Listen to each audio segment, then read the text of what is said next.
Salam əziz izləyicilər. Pitiminutkaların metalı niyə əriyir? Mən çox rast gəlmişəm. Bax bu hissəki var, bax bu metal əriyir. Yanır və üstünün kraskası qaralır. Görürsən ki, yanğın əlamətləri yaranıbdır. O həddən artıq qızmadan olur. Bəs həddən artıq qızma nə vaxt olur?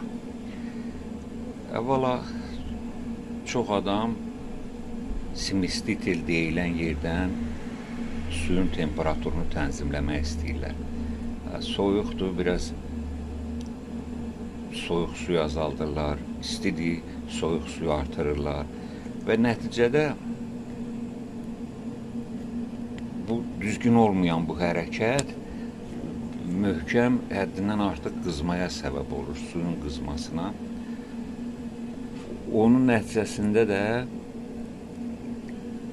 dəmir əriyir, yəni temperatur o həddə çatır ki, dəmiri əridir. Bu hal baş verməsin deyə əvvəla simistitilə əl vurmaq lazımdır, öz suyun temperaturunu tənzimləyib, ancaq isti suyu açmaqla istifadə eləmək lazımdır. Bu, bax, birinci qaydadır, yəni bunu mütləq əməl edilməlidir. İkinci bir hal üçün zavod nəzərdə tutubdur ki, elə bir həddən artıq qızma baş versə, necə söndürsün, özü avtomat söndürsün. Bundan ötürü, bax, mən belə bir şunur göstərim sizə. Bax, bu sancaqlar termovüklüçat ilə qoşulur. Və bunu birləşdirim. Bax, bu vəziyyəti də gördünüz. Bir çox ustalar görürlər ki, termovüklüçat xarabdır, ona görə işləmir, qızdırıcı.